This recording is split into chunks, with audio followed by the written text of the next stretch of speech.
안녕하세요. 책 읽어주는 강원도 산골 여자 강산여입니다. 지난번에 이어 오늘 읽어드릴 책은 에미 라자르의 자기 앞에 생입니다. 로자 아줌마는 모모를 돌봐주는 대가로 누군가로부터 매달 돈을 받고 있었는데요. 어느 날 갑자기 그 송금이 끊기게 된 모모에게 벌어진 일을 들으시고 감상평을 댓글로 남겨주세요. 선생님, 저는 정말 무서워요. 저 아이에게 유전병이 있는 건 아닌지. 자, 로자 부인, 이제 그만하세요. 그 가엾은 여자의 직업이 직업인 만큼 부인은 저 아이의 아버지가 정확히 누구인지조차 모르잖아요. 아무튼 그건 아무것도 아니라고 이미 설명해 드렸습니다. 영향을 미치는 다른 요인들이 무수히 많거든요. 하지만 저 아이가 감수성이 아주 예민하고 애정이 몹시 필요한 아이라는 건 분명해요. 하지만 그렇다고 매일 밤 저의 얼굴을 제가 핥아줄 수는 없는 노릇이잖아요. 도대체 저 아이는 어쩌다 그런 생각을 하게 되었을까요? 그리고 학교에서는 왜 저 아이를 받아주지 않는 거죠? 실제 나이와 비슷하지도 않은 출생 서류를 제출했으니 그럴 수밖에요. 자, 말씀해 보세요. 부인은 모모를 무척 사랑하시죠? 난 그저 누가 저 아이를 빼앗아가지 않을까 두려워요. 아시다시피 저 아이를 증명할 수 있는 것이 아무것도 없잖아요. 애엄마들은 내막이 알려지는 것을 꺼리기 때문에 종이 쪼가리에 해둔 메모나 머릿속에 기억해둔 내용이 전부거든요. 창녀들은 행실이 나쁘다고 해서 친권을 박탈당하고 자기 아이를 키울 권리도 없잖아요. 나쁜 놈들은 이 일로 그 여자들을 잡고 수년 동안 협박하죠. 그것들은 아이만 잃지 않는다면 어떠한 어려움이라도 감수하겠다고 하니까요. 이제 더 이상 그런 일을 하려는 사람이 없어서 뚜쟁이 중에서 진짜 포주가 생기고 있답니다. 부인은 정말 좋은 일을 하고 계시는 겁니다. 자, 신경안정제를 처방해 드리죠. 나는 아무것도 이해할 수 없었다. 다만 이 유태인 부인이 나에게 뭔가 숨기고 있다는 것을 전보다 더 확신할 수 있었다. 하지만 그것을 굳이 알려고 안달하지는 않았다. 더 알아봤자 좋을 것도 없을 테니까. 내 친구 르마우트 역시 창녀의 자식이었는데 그 애는 늘 우리 같은 아이들에게는 비밀이 많은 게 어울린다고 말하곤 했다. 수많은 법 때문이란다. 그는 또 이런 말도 했다. 일을 잘 처리하는 여자라도 어쩌다 사고로 아이를 낳게 되어서 그 아이를 기르려고 하면 당국의 조사를 받을 위험이 항상 있는데 그건 정말 최악이라는 것이다. 일단 걸리면 가차없이 아이를 빼앗긴다고 했다. 이런 경우 표적의 대상이 되는 것은 항상 엄마들인데 아버지들은 수많은 법으로 보호를 받기 때문이라나? 로자 아줌마의 트렁크 깊숙한 곳에는 작은 종이 쪼가리 하나가 들어있었는데 거기에는 내 이름이 모하메드라는 것과 감자 3kg, 당근 1파운드, 버터 100g, 말린 생선 1마리, 300프랑 따위와 함께 나를 회교도로 키워줄 것을 부탁하는 말이 적혀 있었다. 그리고 날짜가 하나 적혀 있었는데 그건 아줌마가 나를 건네받은 날짜일 뿐 내가 태어난 날짜는 아니었다. 다른 아이들을 돌보는 일, 특히 아이들의 밑을 닦아주는 일은 내 몫이었다. 로자 아줌마가 너무 뚱뚱해서 허리를 굽히기가 힘들었기 때문이다. 그녀는 허리가 따로 없이 엉덩이에서 어깨까지 아무런 굴곡 없이 곧바로 연결된 것처럼 보였다. 걸어 다닐 때 보면 움직이는 이삿짐 그 자체였다. 토요일 오후가 되면 그녀는 푸른색 원피스를 입고 여우 목도리에 귀걸이를 하고는 몽파르나스에 있는 라쿠폴이라는 프랑스식 카페에 가서 케이크를 먹었다. 립스틱은 또 얼마나 진했는지. 나는 4살 넘은 아이의 밑은 절대로 닦아주지 않았다. 그것은 내 체면이 달린 문제였다. 나를 골탕 먹이느라고 일부러 똥을 싸는 녀석들도 있었다. 나는 그런 녀석들의 심보를 잘 알고 있었기 때문에 밑닦기를 놀이처럼 하도록 가르쳤다. 말하자면 서로서로 밑을 닦아주는 것이다. 나는 그렇게 하는 것이 혼자 하는 것보다 더 재미있다고 가르쳤다. 작전은 대성공이었고 로자 아줌마는 내가 밥값을 한다면서 칭찬해 주었다. 나는 다른 아이들과 어울려 놀지 않았다. 아이들이 나보다 너무 어렸기 때문이다. 그러나 서로 고추를 비교할 때만은 예외였다. 로자 아줌마는 평생 너무 많이 봐온 고추에 공포를 가지고 있어서 고추놀이에는 질색을 하며 화를 냈다. 그녀는 아직도 밤마다 사자들을 두려워했는데 이 세상에 다른 무서운 게 엄청나게 많다는 사실을 생각한다면 사자에게 공격당할까 겁내는 건 정말 말도 안 되는 일이었다. 로자 아줌마는 심장이 좋지 않기 때문에 층계를 오르내리며 장을 보러 다니는 것도 내 몫이었다.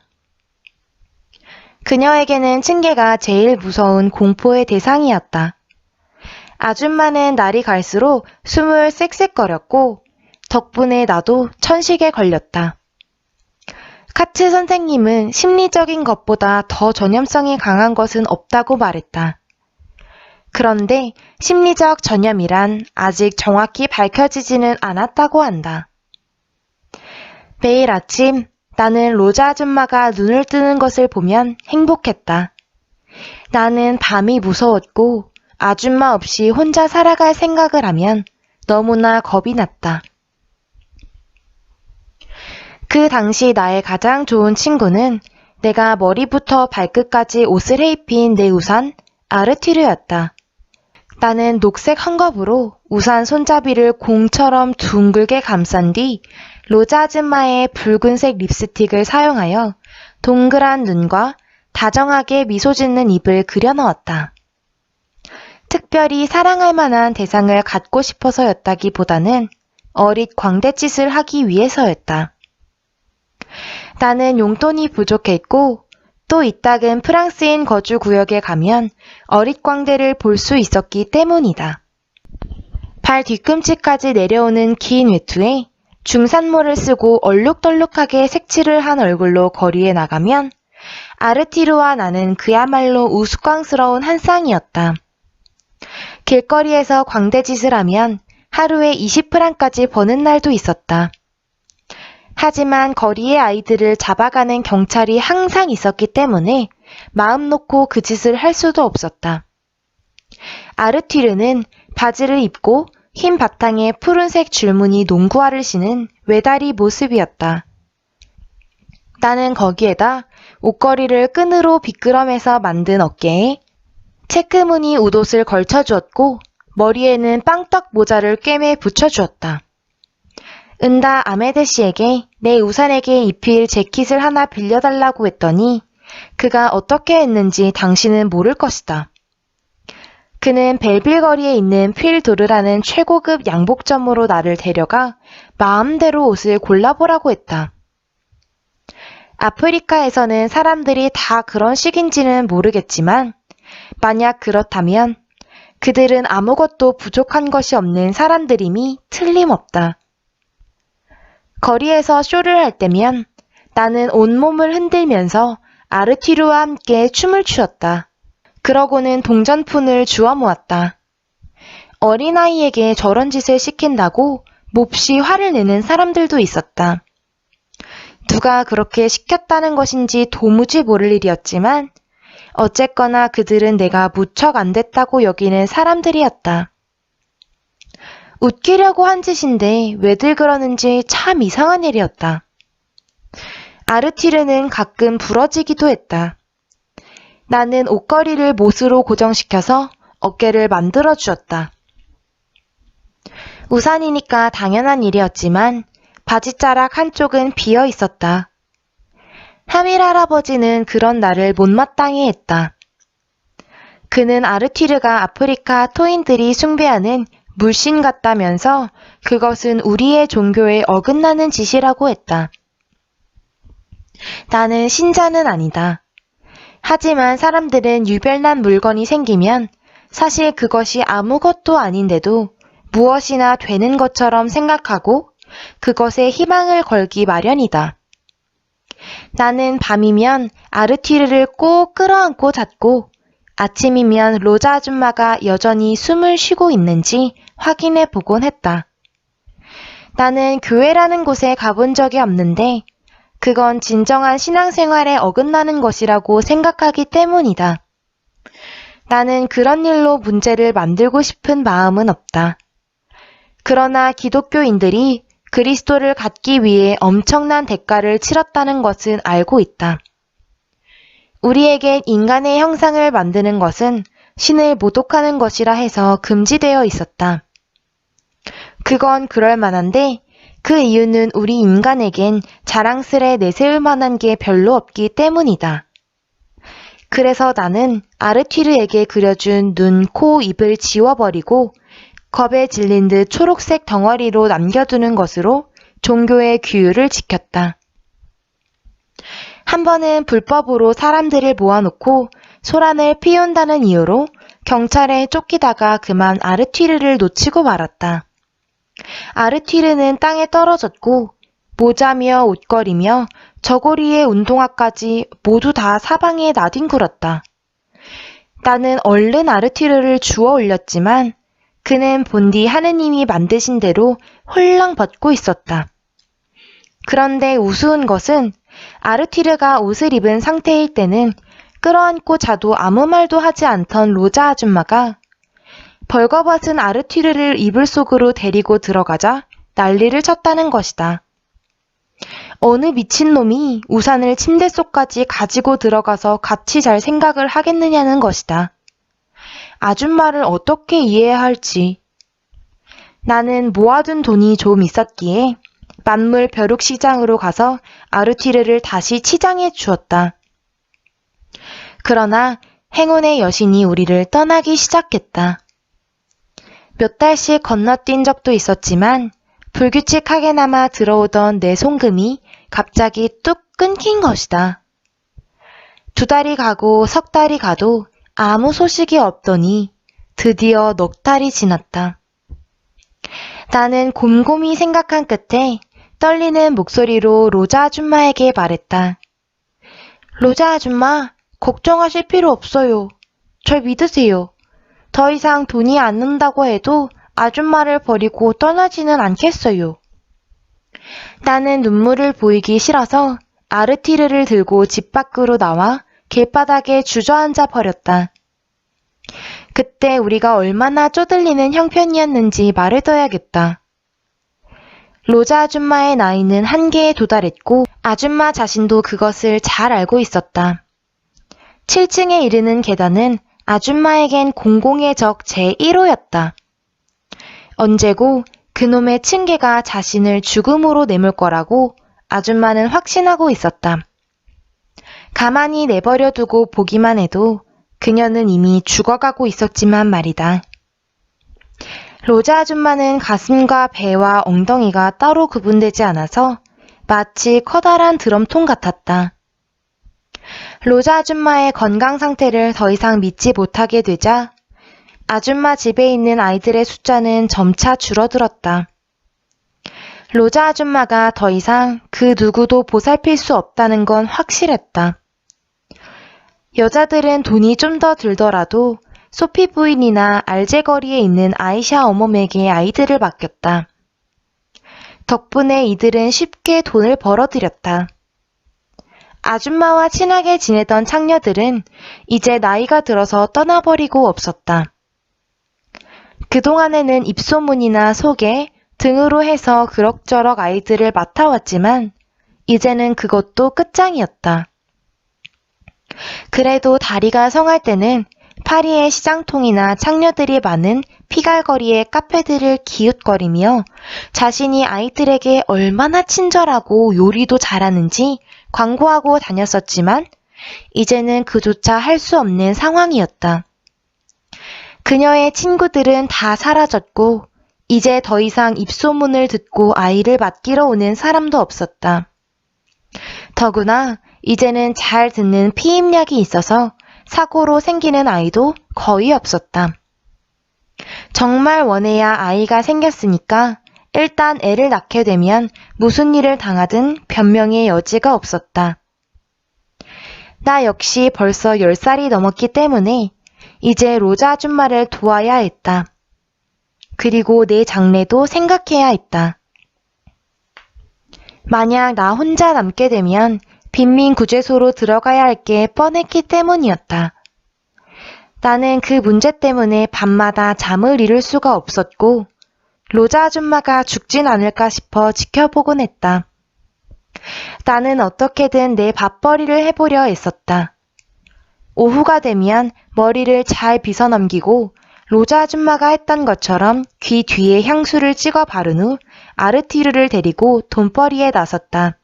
피갈거리나 그곳 못지않게 벌이가 괜찮은 블랑슈 거리로 갔다. 그곳에는 온종일 청녀들이 많았는데 그들 중 한둘은 내게 관심을 보이며 말을 걸어왔다. 어머, 귀여운 꼬마 신사네. 엄마가 여기서 일하니? 아니요, 내겐 아무도 없어요. 그녀들은 마세거리의 카페에서 내게 박하사탕을 사주곤 했다. 그러나 항상 조심해야 했다. 경찰이 뚜쟁이들을 잡으러 다녔기 때문이다. 그녀들 역시 거리에서 호객행위를 하면 걸리기 때문에 몸조심을 해야 했다. 그 여자들은 항상 내게 똑같은 걸 물었다. 너 몇 살이니? 10살이요. 엄마는 있니? 나는 없다고 말했다. 로자 아줌마 생각에 가슴이 아팠지만 어쩔 수가 없었다. 그 여자들 중 특히 한 여자가 내게 다정했는데 오며 가며 슬쩍 지폐를 찔러 넣어주기도 했다. 그녀는 미니스커트에 롱부츠를 신고 있었는데 로자 아줌마보다 훨씬 젊고 눈빛이 아주 다정했다. 한 번은 그녀가 주위를 살피더니 내 손을 잡아 끌고 르파니에라는 카페로 나를 데려갔다. 그 카페는 폭탄 테러를 당해서 지금은 사라지고 없다. 이런 거리에서 어슬렁거리면 안 돼. 어린아이들이 올 만한 곳이 아니야. 그녀는 흐트러진 내 머리칼을 매만져 가지런히 해주었다. 실은 내 머리를 쓰다듬기 위한 핑계라는 것쯤은 나도 잘 알고 있었다. 이름이 뭐니? 모모. 모모야, 부모님은 어디 계시니? 내겐 아무도 없다니까요. 난 자유예요. 그래도 널 돌보는 사람은 있을 거 아냐. 나는 잠시 생각을 하기 위해서 빨대로 오렌지 주스를 마셨다.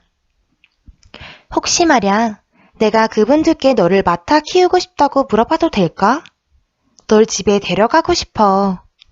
우리 집에 가면 넌 꼬마 왕자님처럼 살 수 있어. 아무 부족한 것 없이 말이야.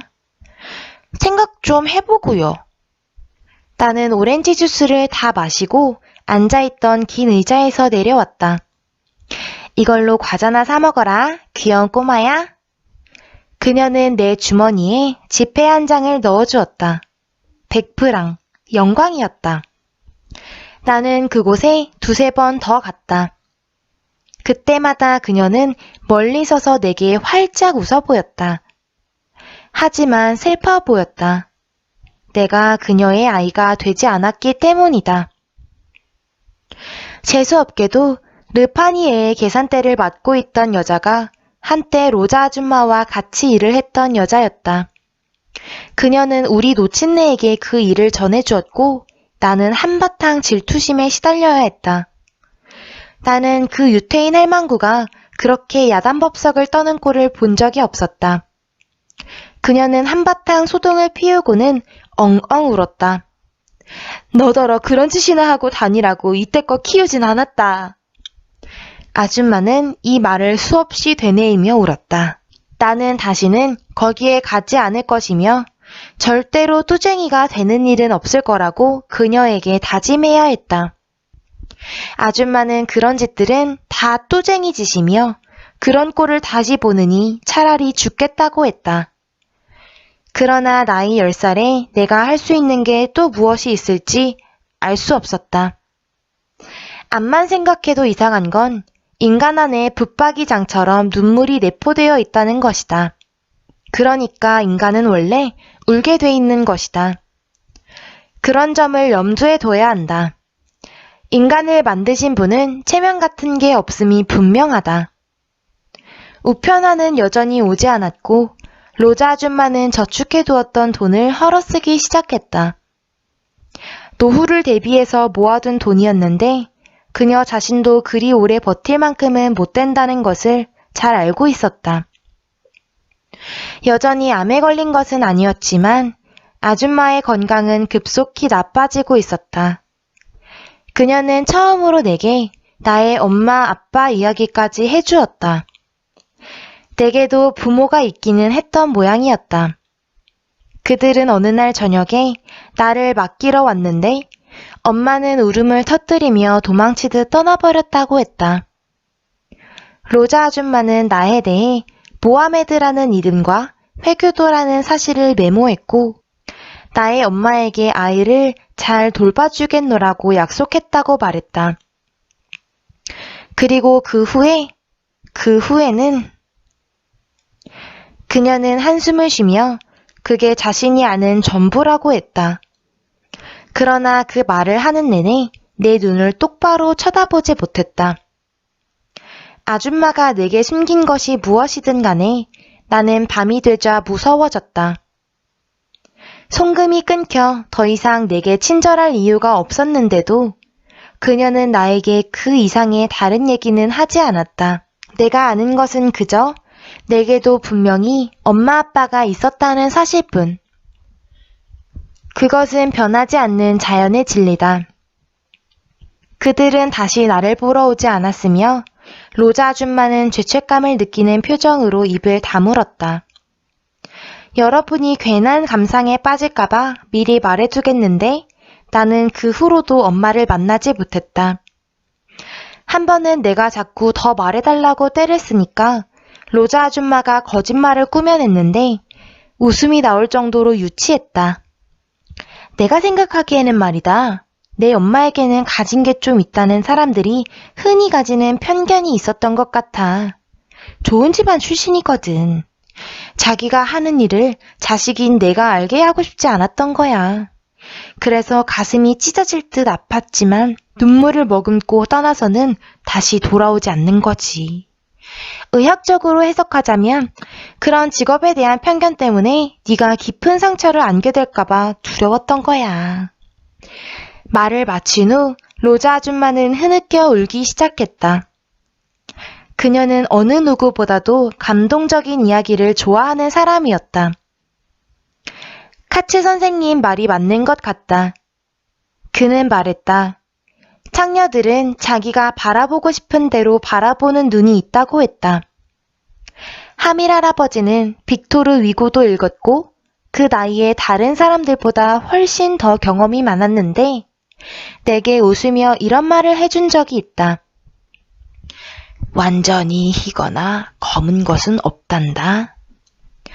흰색은 흔히 그 안에 검은색을 숨기고 있고 검은색은 흰색을 포함하고 있는 거지. 그리고 그는 박하차를 가져다 주는 드리스 씨를 바라보면서 이렇게 덧붙였다. 오래 산 경험에서 나온 말이란다. 하밀 할아버지는 위대한 분이었다. 다만 주변 상황이 그것을 허락하지 않았을 뿐.